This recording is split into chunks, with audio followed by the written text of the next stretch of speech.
volunteer if I want, and maybe I will. We'll see. We'll see. I know. I know. It would be better if I could just work in the afternoon. Yeah, I'm a morning person. John, I want to get up. I just never want to get up. Even though I don't need to. But anyway. Yeah, you get up early in the morning, you go to bed at night.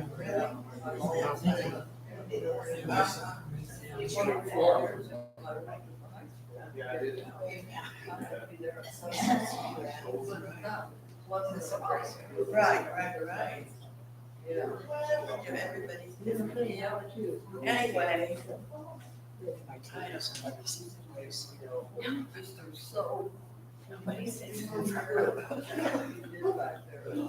Well, thank you. I got in trouble last week. Morning. How are you? I just wanted to tell you. Today. You should go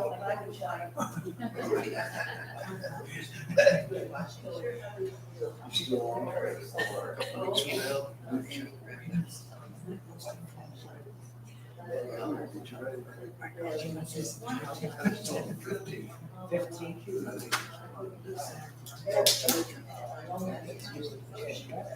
So.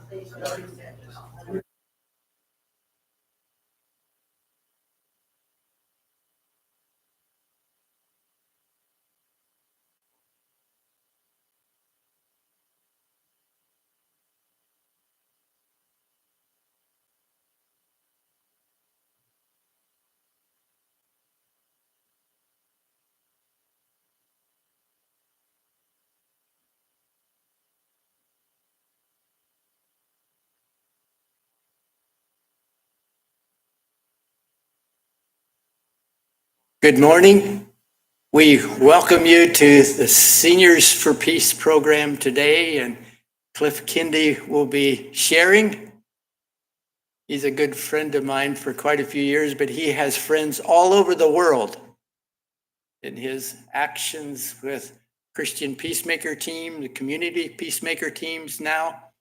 And he wrote a book not so very long ago, 35 years of working with CPT. And if you haven't read that, it gives you some snapshots of a bunch of his work, and I would highly recommend that. Resurrection Peacemaking. We need a lot of that in our world today. And with peacemaking kind of things, Dean Beery has something to share on that, so you don't miss out some other good things that are happening this week. So I'll let him share that. Saturday evening at 7:30, we're going to be projecting Ted and Company. How many of you have seen some of their productions? Okay, they're always good. So Saturday evening here in the chapel at 7:30.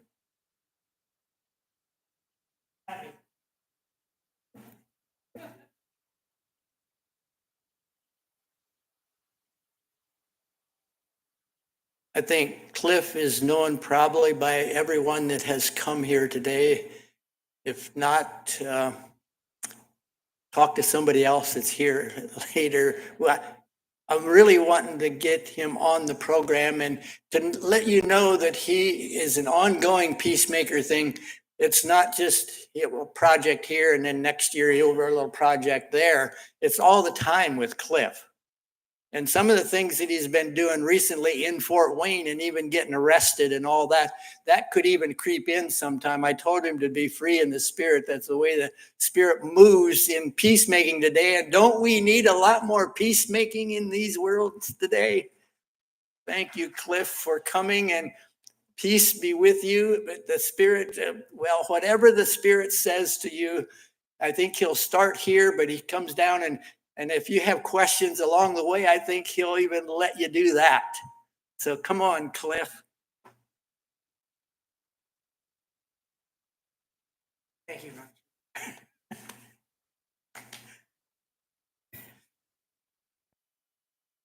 Does this pick me up okay? Okay. Well, it's good to be with you again this morning. I'm going to share from experiences from Oak Flat, Apache Stronghold out in Arizona. I was there in March, and it's an ongoing saga that continues today. But you should back up a little bit. It didn't start with the doctrine of discovery, but doctrine of discovery had a big impact on Native peoples, First Nations peoples all across Turtle Island, including here in the North Manchester area with the Potawatomi and Miami. The doctrine of discovery was a statement by different popes that said that explorers who discovered land that was empty meant that the people there weren't Christian. The land could be taken, the resources used, and the people done with whatever they chose to do with them. And what that meant here in North America, Turtle Island, is that most of the population of Native peoples were exterminated by disease and killing. Government policies continued that. And in some ways, if you look at a map of Arizona, you can kind of see how it happens. Look closely at the map of Arizona. You'll see reservation lands for the Tohono O'odham down by Phoenix, the Paiute way in the north, the Hopi, the Navajo surrounded that Hopi land, Apache reservations, White Mountain, San Carlos Apache. I can't even remember them all. Hualapi, Havasupai, Zuni. So those are the people that lived in that area or other states of the West and then were relocated to Arizona and given a spot of land, usually unusable by white people, undesired by white people, so they can have it. And so that starts it. But then things change. So there are national parks, and maybe that comes out of part of that land, and national monuments, and national wildlife refuges, or national forests, or wilderness areas, or Air Force bases, or proving grounds. Check out that map of Arizona and see what that looks like. The same thing happens in places like Palestine. I was there many years ago, and even at that point, Israel, the West Bank was Palestine. Gaza Strip was Palestine. But the West Bank then started to change dramatically during the years I was there. So there were military bases, there were national parks set up, there were water sources that Palestinians couldn't access, there were highways for Israelis, but not for Palestinians. Palestinians couldn't be on there. And of course, if their home was within 100 yards of that road, it had to be destroyed. So the kinds of things that are happening in Israel, Palestine, the West Bank, are copied after what we did to Native peoples here in the United States, Turtle Island. Now, I want to point out that it's more important for you to hear the voices of Native peoples than somebody who's just visited Native people like me. I'm a poor second fiddle. So October 24th at 7 p.m. in the evening at Goshen College, Dr. Wensler Nosey is going to be speaking at the Wreath Recital Hall. That's the music hall there in Goshen College campus as part of the Beachy Lecture Series. So I encourage you to figure out some way to get there. I think Marilyn and Dick are planning to go. I think Arlene and I are planning to go, and I urge you to go. And if you need a ride, let me know, and we'll try to figure out a way to get you there. It's more important for you to hear Wensler than it is to hear Cliff. So this last year, Community Peacemaker Team, CPT, has been offering accompaniment presence with Dr. Wensler Nosey. He is past chairman of the San Carlos Apache and has been on the board, their steering committee board, and presently is the one leading this effort I'm going to share about. Oak Flat is a national park, national forest campground. So it has probably 50 to 70 campsites and 2 concrete vault toilets, no water source except the stream that runs through the middle of the camp. It's national forest land. It's also sacred space for the Apache and for many other tribal groups. Sacred space where they do the sunrise ceremony, their coming of age ceremony, where they do sweats, where they collect plants and water for their ceremonies. It's a holy place. It's a place of prayer. And Wensler says everybody is welcome there to pray.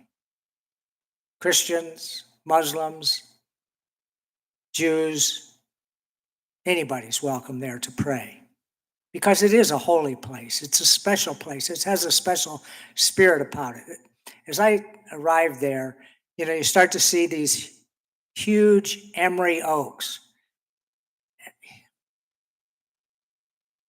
Probably 500-year-old trees that go down into the water table that flows under that campground.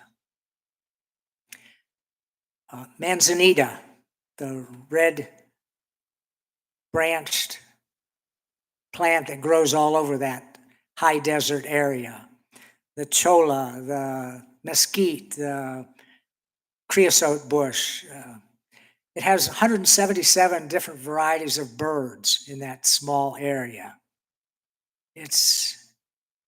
As back on the stream or the river that flows through, you can see where original people maybe did some artwork up under the rocks when they gathered there along those streams. It's a wonderful place just to camp.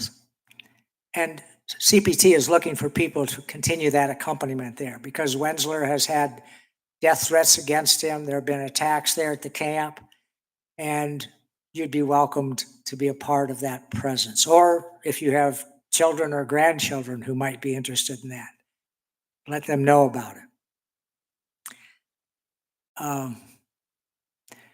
So early in the 2000s, Rio Tinto is an oil or a mining company from Australia.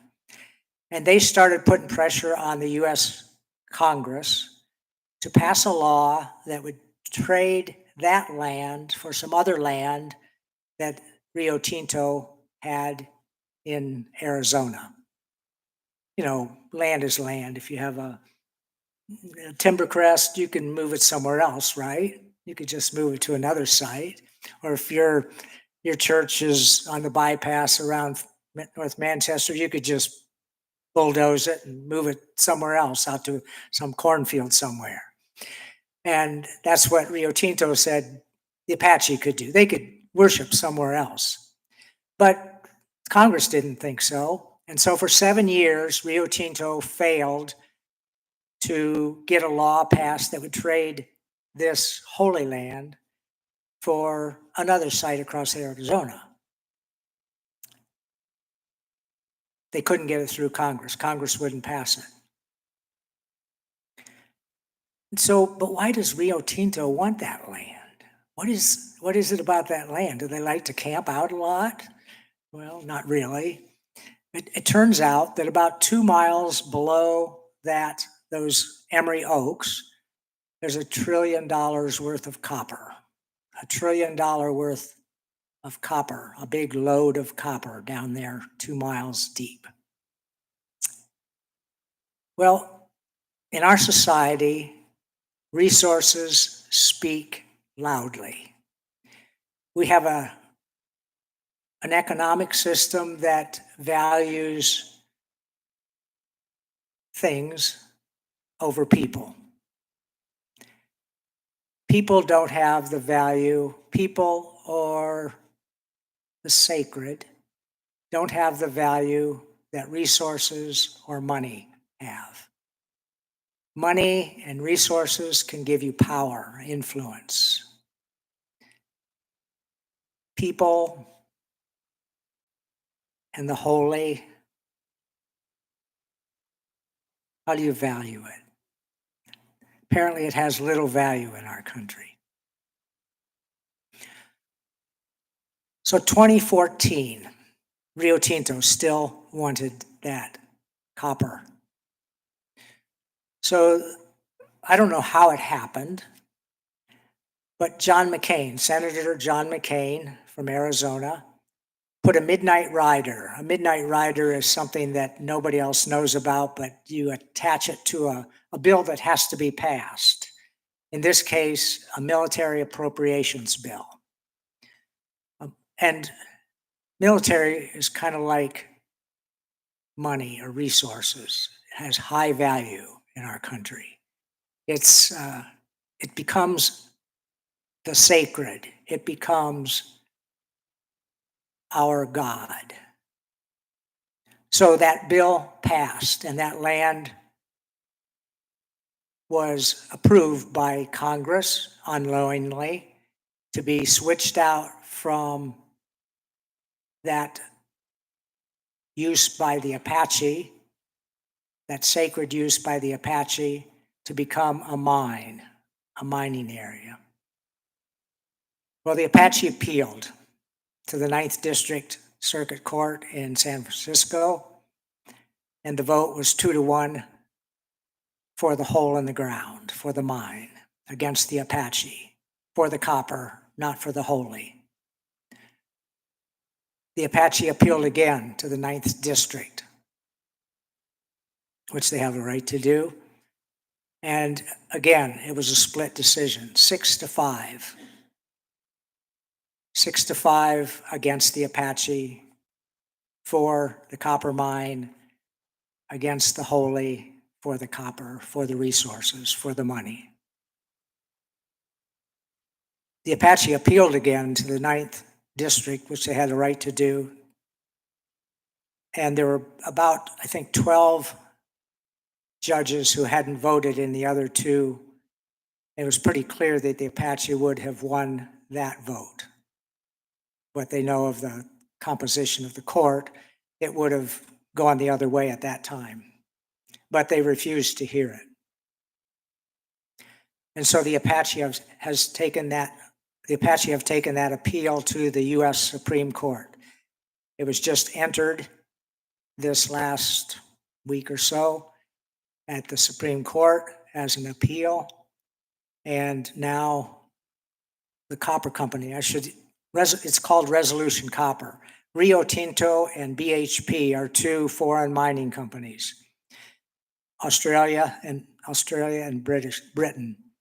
And they joined together to form Resolution Copper.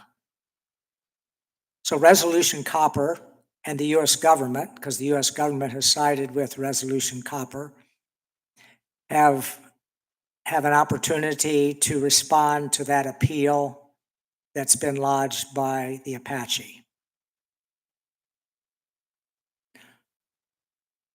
And then the Apache have a chance to respond to that, and then the Supreme Court will decide whether to hear the case and probably set a date for when they will hear the case.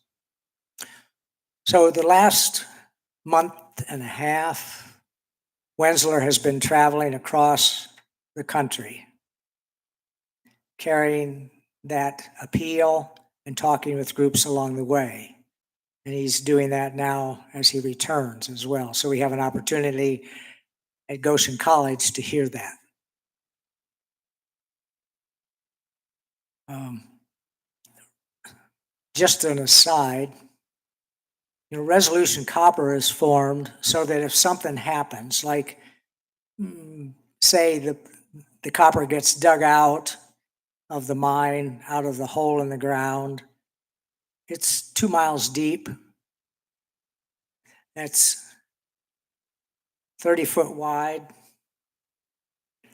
And it goes down. There are two of them, two channels, two deep shafts into the ground. Because they have to keep it cool, they have to drain the water. Water's in the way when you have to drill, and water's needed to cool the bit that turns to dig the hole. And then if they get approval by the Supreme Court, then so they're down 2 miles already. They're ready. They had a mine that they could buy just beside Oak Flat, an old mine that was abandoned, and they used that to access to get down into the ground. And all they need to do is just go sideways into that $1 trillion load of copper. But that needs cooling water. So they need to have lots and lots of water. I don't know what you know about Arizona, but Phoenix is running out of water. They're trying to borrow it from the native tribes that live right close to Phoenix because there's not enough water there for everybody. But mines take priority over people. So the mine will get its water. Phoenix, do any of you know anybody in Phoenix? I don't know if they're talking about it yet, but you might warn them. Figure out a way to live without some water, without as much water. Because if that mine gets dug, there goes the water that helps to process that copper slurry that comes out of the mine. And then resolution copper is there because if it contaminates the water of other cities nearby, Oak Flat lies between Superior and Miami on Route 60 that goes out of Phoenix. It's about an hour east of Phoenix in the high desert. And if the water gets polluted and the waste from the mine piles up and then the dams collapse and some communities get hurt by that, then Resolution Copper can declare bankruptcy and disappear, and Rio Tinto and BHP can continue on. It's a good process for companies. So what does prayer do in a setting like that? Each morning we would do a prayer walk, several mile prayer walk around the circumference of that whole area. Watching the new birds that appeared, watching the new things that started to bloom. I went in March, so spring was right on us there in that high desert area. The blooms and the insects, the hummingbirds flying in and out of the emery oak.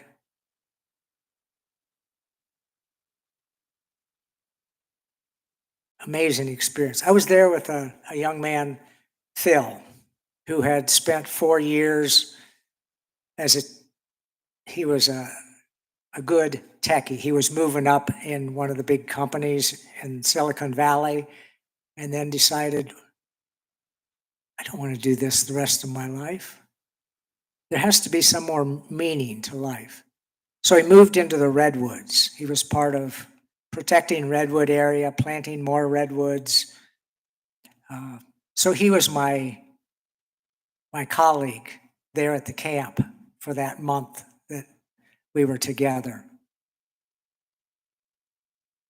It was interesting, so Arlene and I collect lots of stuff.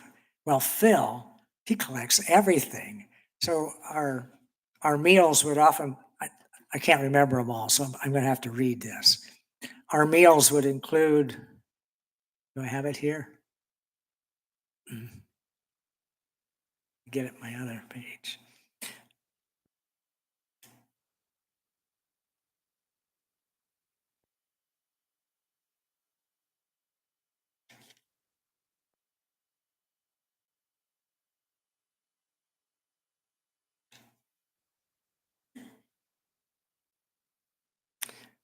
He had a green powder. We'd mix it with oatmeal every morning or maybe in a soup.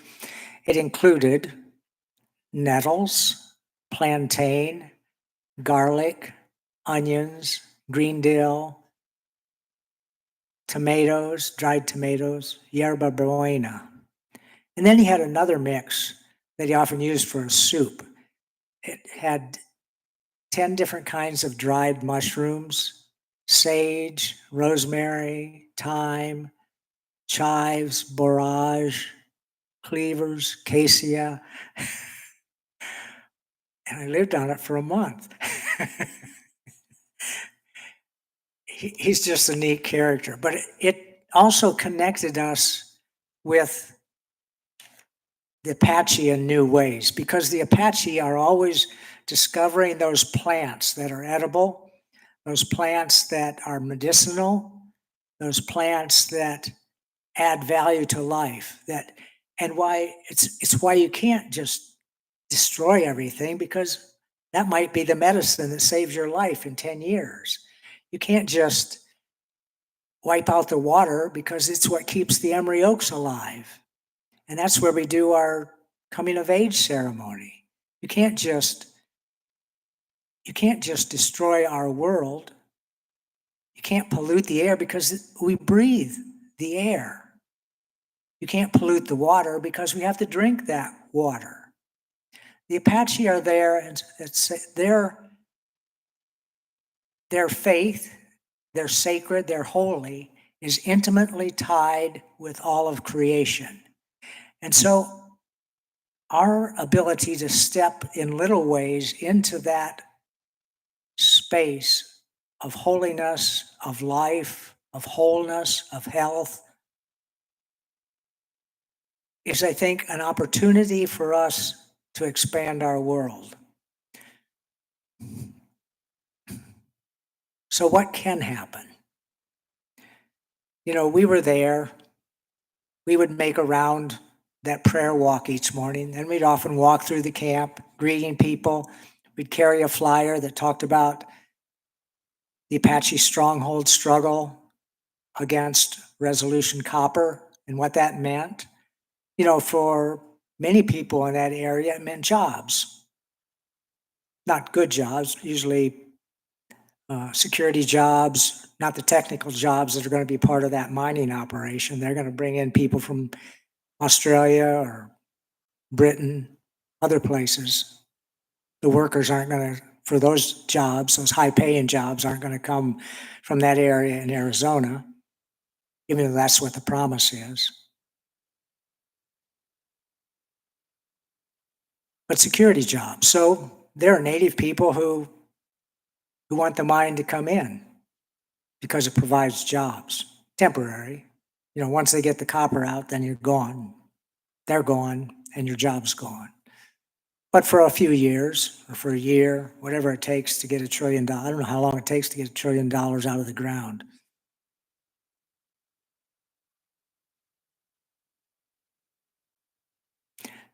So what would you do if you were the Apache? How does the fact that the Apache are up against the US government and 2 foreign mining companies,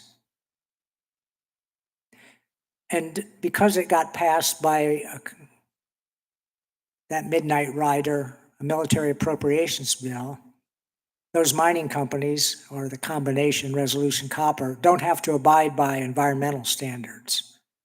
So it's setting a precedent that other local mining companies or other corporations are going to say, well, why do we, if the foreign mining companies don't have to abide by environmental standards, Why do we have to abide by environmental standards?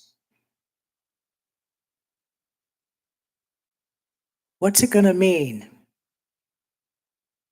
Who's going to benefit? Oh, we're in the midst of a greening revolution that's finding new ways to do energy. And that's nice. But if it means the destruction of the holy, the destruction of the sacred, is it nice? How do we, humans survive because we promote enough goodness to sort of stabilize our world. And when the goodness starts to disappear,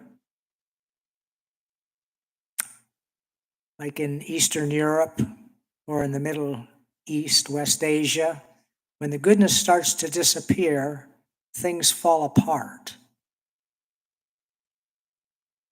But it's not just a few players that make that happen. And how do we insert goodness again? Enough goodness to outweigh the not goodness. Jesus said, the light comes in the world and the darkness could not put it out. Do you believe that? I do. I happen to believe that. So I keep saying, I just have to reflect a little more light. I just have to be part of that lightness in our world. I've probably said enough. I want to give you a chance to ask questions, to share your stories, to comment, wherever you want to go with this. You can ask me. There are probably pieces I've left out. Wensler would do it better. So I'm going to come down and we can pass the mic around even.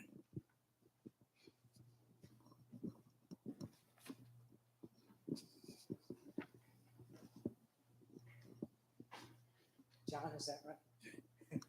Is there any chance the Department of Interior or the U.S. government has been able to get involved in a seat at the table anywhere in this process? Or they've been, the Department of Interior, including we know who is the secretary, she and they been able to get a seat at the table in this particular issue, or they've been swamped by the opponents? It's probably a rhetorical question. Yeah. Did everybody catch that? Does the Department of Interior have any role in this, or does it have an opportunity to intercede in this case in a way that might make a difference? Because the director of the Department of Interior is a Native woman. Right now, her name slips my Deb Harlan. And so, well, I suspect if she did have influence, it would have happened by now. I suspect we'd be seeing it. And since it's at the Supreme Court, I suspect they'll wait until that plays itself out. Sometimes you think the Supreme Court is the last resort, but maybe not. Maybe there are other opportunities. Maybe Deb has an ace in her hand. That could be part of our prayer, that there's something more powerful than the Supreme Court or money. That would be an amazing thing to discover. Marilyn. I've spent a good deal of time in Arizona, but I don't know about the Apache. How large is this community of Apache Native Americans? How many people? I don't know. And if you look at the map of Arizona, how large is the Apache? If you look at the map of Arizona, say we're looking at the map, it's kind of like this, the Colorado River runs up the west side and across the top, and then over to Four Corners, comes down along New Mexico, and about 1/3 of the way down, after you get past Hopi and Navajo land, there's a national forest or national monument or national park in there. National park, Canyon de Chelly. And then it goes down to White Mountain Reservation, kind of a band across there, and then a big section below that, the San Carlos Apache. So it's a fairly big section of land that they control.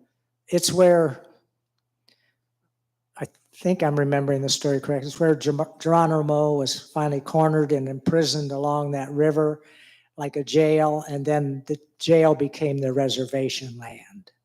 So they say, yeah, it's like Gaza Strip. It's a jail, it's reservation land for Native people.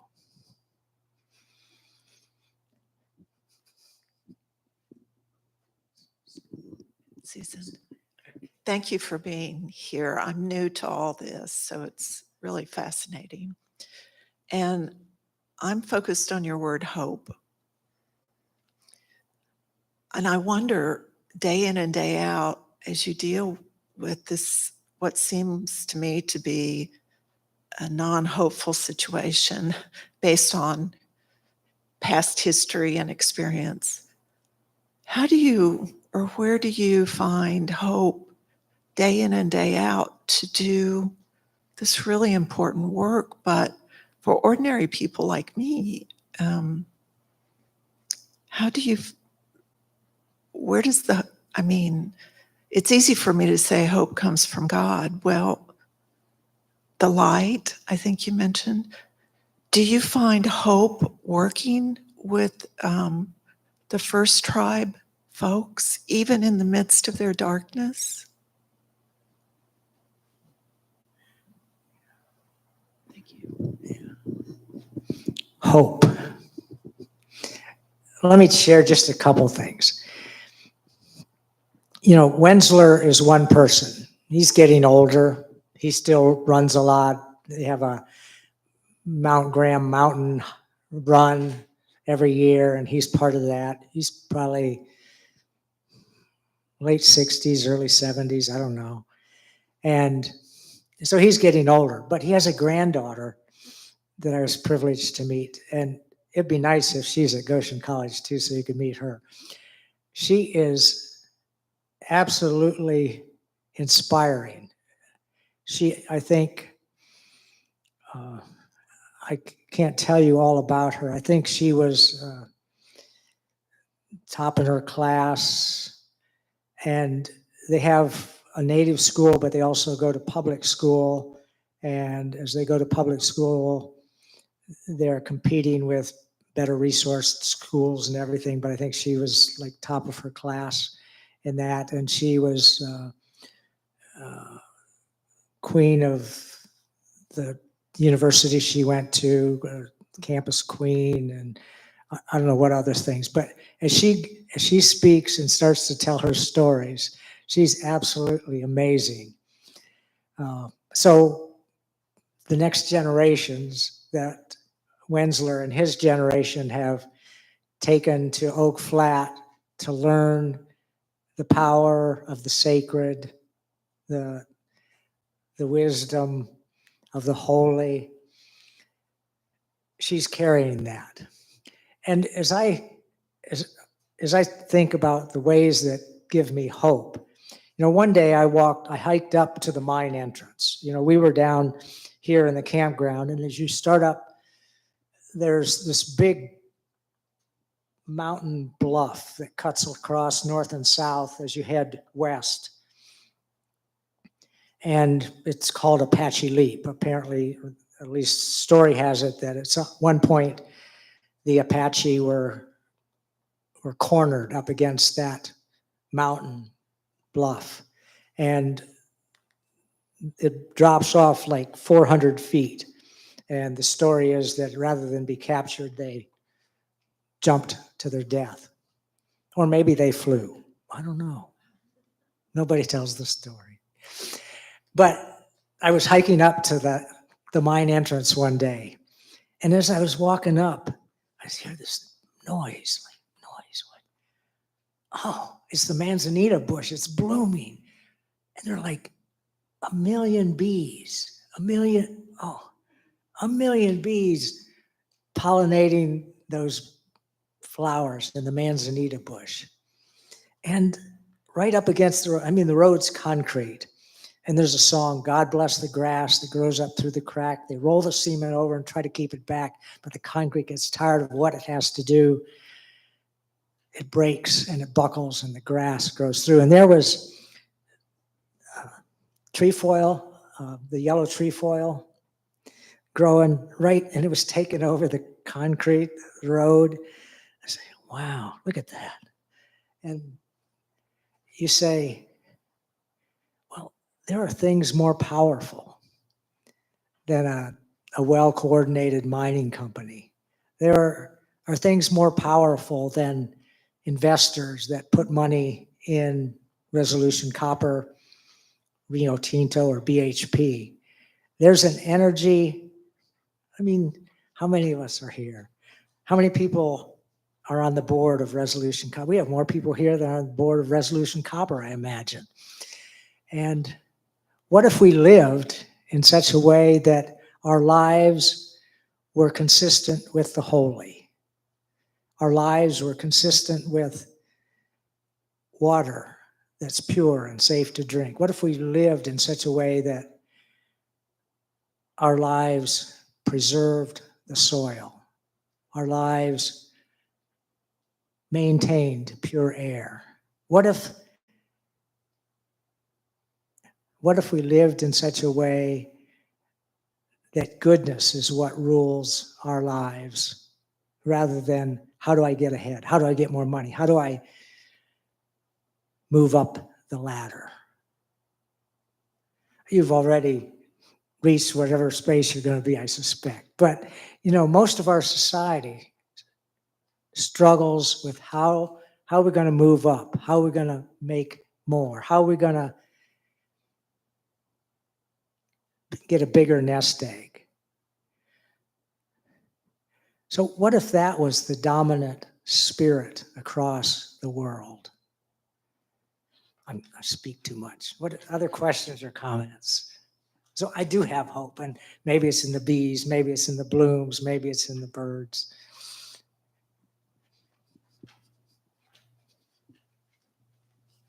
I looked up on my phone, and there's 3 or 4 different Apache tribes in Arizona, and rough estimate that I added the numbers together is between 40 and 50,000 in Arizona. Does it say what they were originally? I didn't ask that question. Okay. So 40 or 50,000 Apache right now. Thank you. Dean. In terms of the legal case, I take it that the Apache are not considered a sovereign nation, or they wouldn't be dealing with this. But is it a religious freedom versus economics? Is that the? That's one of the things Cliff didn't talk about. Thank you, Dean. Yes, they're appealing on the Religious Freedom Act. And that's why those court decisions already have been split decisions, real close decisions, because the federal courts have ruled in favor of resources, but also in favor of religion consistently. And now here's a case that splits those two. They have to decide one way or the other.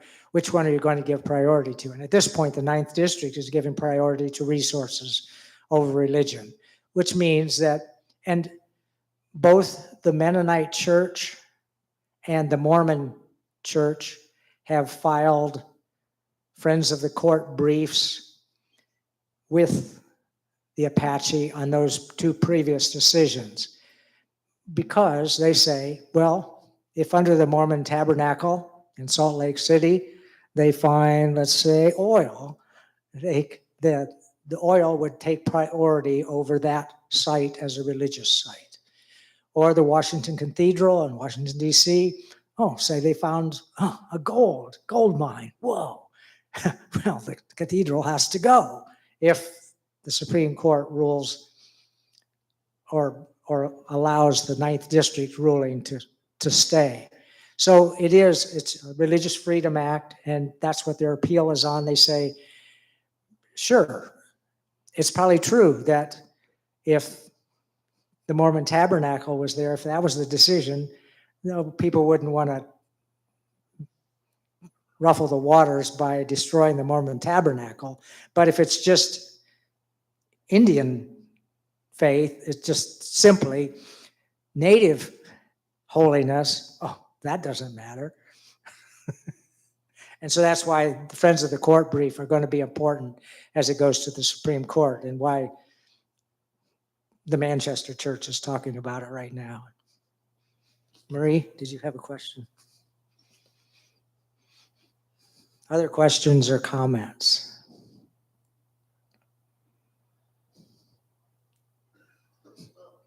Yes, Marilyn. This is different, but Roger said you've been involved in some things in Fort Wayne. What's happening here locally in terms of peace and justice that you've been involved in?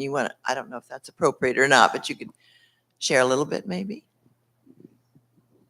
Well, I was digging sweet potatoes yesterday, and they go to the food co-op in Fort Wayne. No, I think what Roger was speaking about.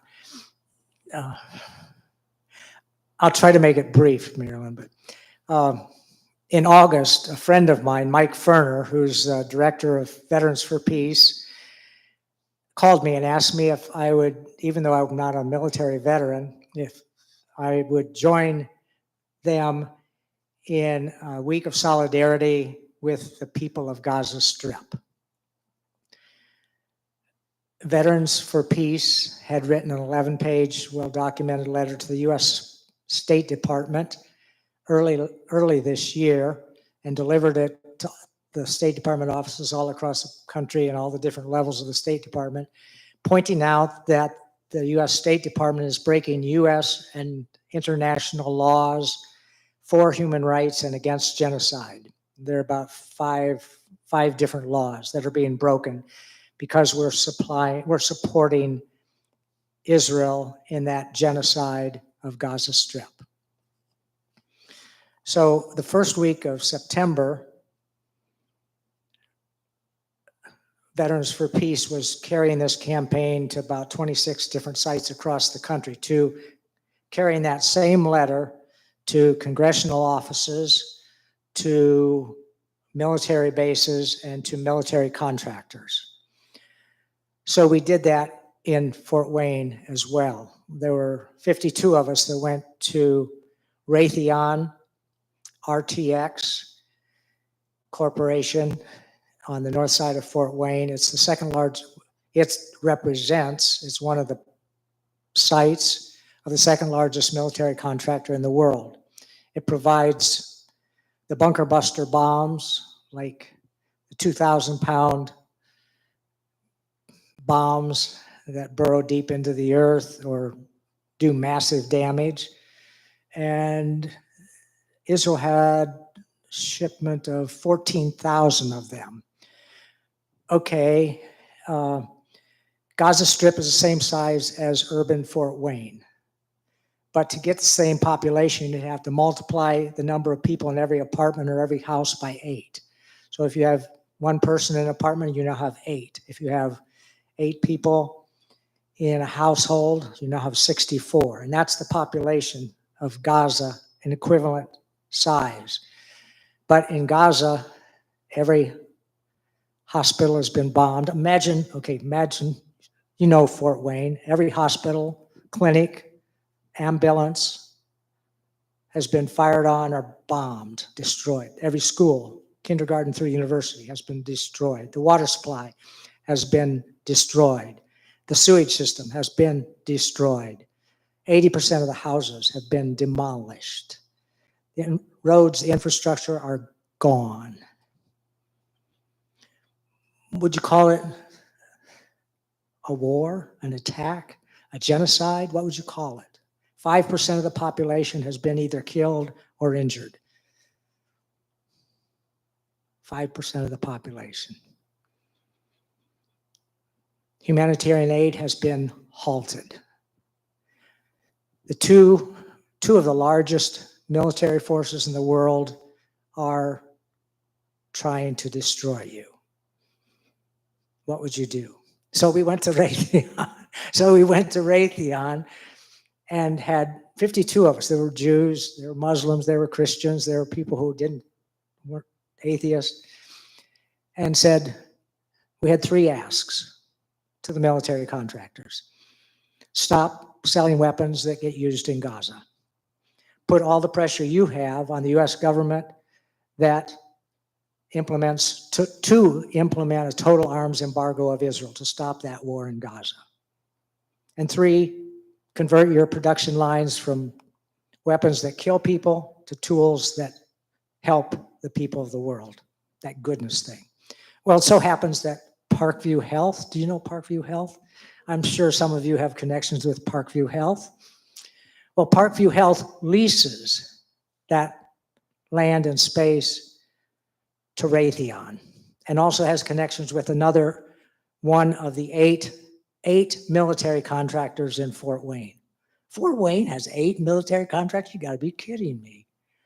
Talk about goodness. How do you promote goodness? Well, let's make money on killing people.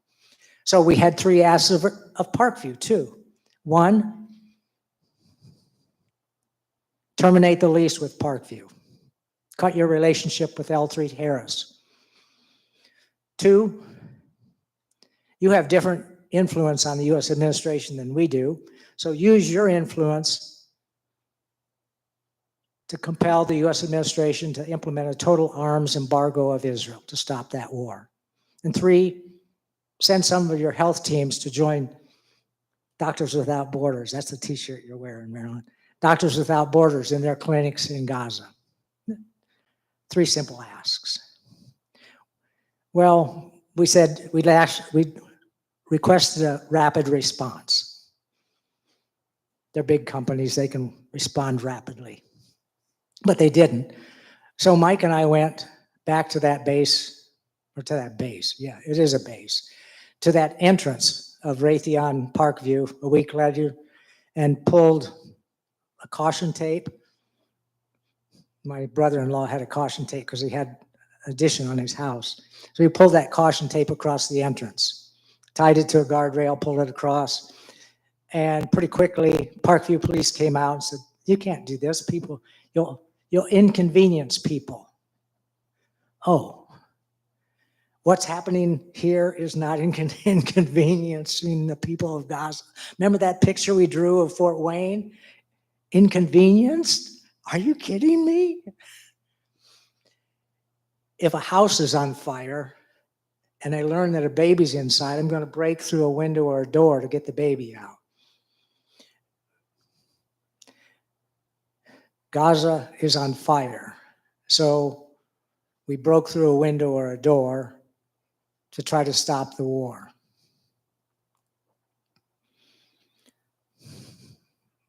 We'll be going to court again. I pled not guilty. I don't know. What did they charge you with? Distributing the thief? There were 2 misdemeanor charges. One was obstructing traffic. We were letting the tape down as people were going out. And if they were coming in, we said, well, if you read this letter, we'll let you in. or no, you don't even have to read it. We were asking them to take it. So that was one charge, obstructing traffic. And the other was disorderly conduct, which means, legally, it means conduct leading to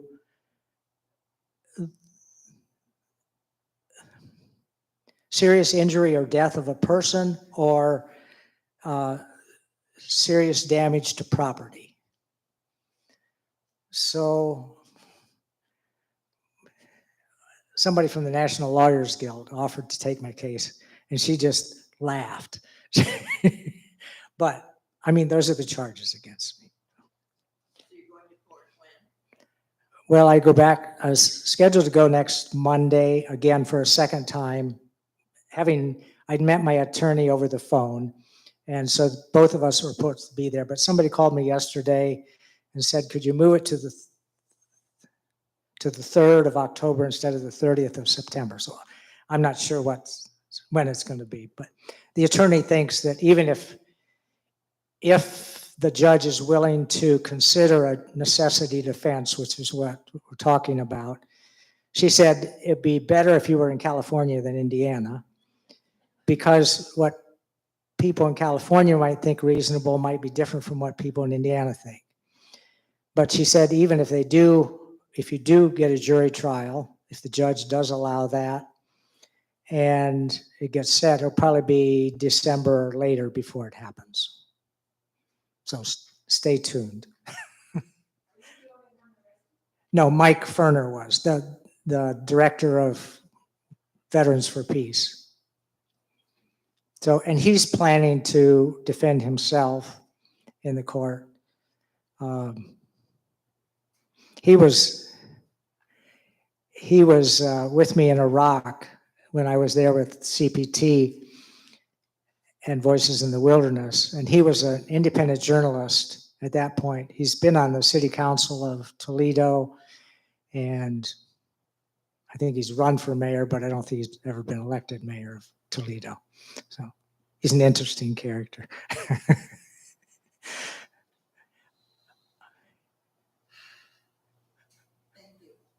You're welcome. Is this a good close? I'm happy to stay around if you have questions or personal comments. But it's good to be with you.